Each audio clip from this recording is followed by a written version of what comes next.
ឧទាហរណ៍ទំនាក់ទំនងដោយមិនវិចារការញញឹមការធ្វើមុខក្រញ៉ៅជាដើម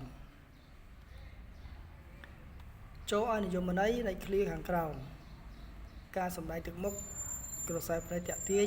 ឥរិយាបថរាងកាយការប៉ះការលើកដាក់សម្ដែងទី1ចម្លើយរបស់វាការសម្ដែងទឹកមុខគឺជាផ្នែកសំខាន់នៃទំនាក់ទំនងទឹកមុខរបស់មនុស្សគឺសម្ដែងចេញយ៉ាងច្បាស់ដែលអាចឲ្យយើងវិតម្លៃពីអារម្មណ៍ពិតដោយមិនចាំបាច់ធ្វើអ្វីច្រើនឡើយការបញ្ចេញទឹកមុខអាចបង្ហាញអំពីភាពសប្បាយរីករាយការមានទុក្ខព្រួយការមានកំហឹងភាពភ្ញាក់ផ្អើលក្តីបារម្ភនិងភាពភ័យខ្លាចក្រសែភ្នែកតាក់ទាញ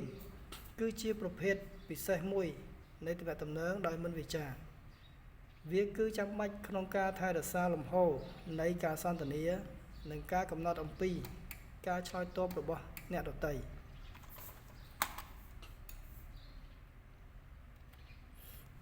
នៅក្នុងទំនាក់ទំនងពាណិជ្ជកម្ម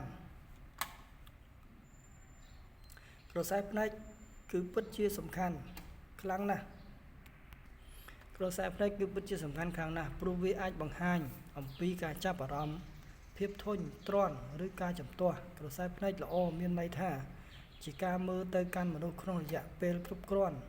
ដើម្បីឲ្យប្រកាសថាមនុស្សនោះកំពុងយកចិត្តទុកដាក់និងយល់បានឥរិយាបថរាងកាយសំដៅលើរបៀបអង្គុយឈរដើរឬការងក់ក្បាលរបៀបដែលយើងផ្លាស់ទីឬធ្វើចលនាខ្លួនប្រាណរបស់យើងគឺផ្ដល់ជាសញ្ញាព័ត៌មានចំពោះអ្នកដទៃផងដែរការប៉ះគឺជាទម្រង់ផ្សេងមួយទៀតនៃទំនាក់ទំនងហើយវាខុសគ្នាទៅតាមវប្បធម៌នីមួយៗនៅក្នុងវប្បធម៌ខ្លះមនុស្សថើបថ្ពាល់គ្នាពេលជួបស្វាគមន៍ខណៈដែលវប្បធម៌ផ្សេងពួកគេគឺចាប់ដៃហើយនៅក្នុងប្រទេសកម្ពុជាយើងអាចស្វាគមន៍គ្នាដោយការសំពះជាងការប៉ះបើអ្នកចង់បង្កើតមិត្តភាពអន្តរជាតិឬធ្វើការនៅក្នុងស្ថាប័នចម្រុះវប្បធម៌អ្នកនឹងត្រូវសិក្សាអំពីអ្វីដែលសមរម្យទាំងនេះការលើកដាក់សម្លេងសំដៅទៅលើរបៀបនិយាយមិនមែនត្រឹមតែពាក្យដែលយើងនិយាយនោះទេមនុស្សស្ដាប់បានមនុស្សស្ដាប់យើងហើយកំណត់អំពីភាពជឿជាក់របស់យើងការយល់ពីអារម្មណ៍គឺជាការយល់ពីអារម្មណ៍មិនមែនជាការស្វែងយល់ចិត្តនោះទេវាទាមទារឲ្យយើងស្រមៃពីរបៀបដែលអ្នកដទៃដឹងពីអារម្មណ៍ចំពោះស្ថានភាពដែលបានជួបប្រទះមានន័យថាដាក់ជំនួសខ្លួនយើង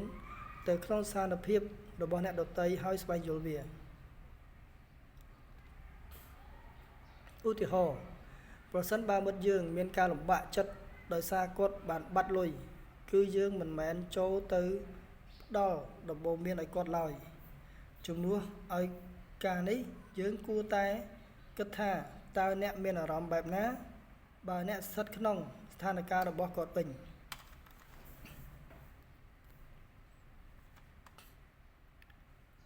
យើងអាចនិយាយថាខ្ញុំសូមចូលរួមសោកស្ដាយផងដែលវាបានកើតឡើងចំពោះរូបអ្នក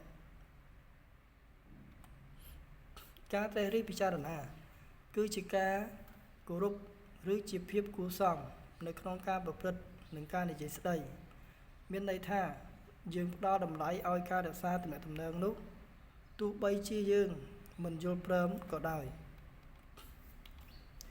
មេរៀនសង្ខេបតាមការសិក្សាជំនាញយើងចាំបាច់ត្រូវមានទំនាក់ទំនងដែលមានប្រសិទ្ធភាពទាំងវាចានិងមិនវាចាហើយយើងនឹងបង្ហាញគំនិតផ្ទាល់ខ្លួនរបស់យើងយ៉ាងច្បាស់លាស់ព្រមទាំងយល់បានច្រើនអំពីព័ត៌មានដែលអ្នកដទៃបង្ហាញដល់យើងអាចក្លាយទៅជាអ្នកទំនាក់ទំនងដោយវិចារដ៏ល្អបានដោយការអនុវត្តឲ្យបានច្រើននៅលើជំនាញសរសេរនិងជំនាញនិយាយផងដែរ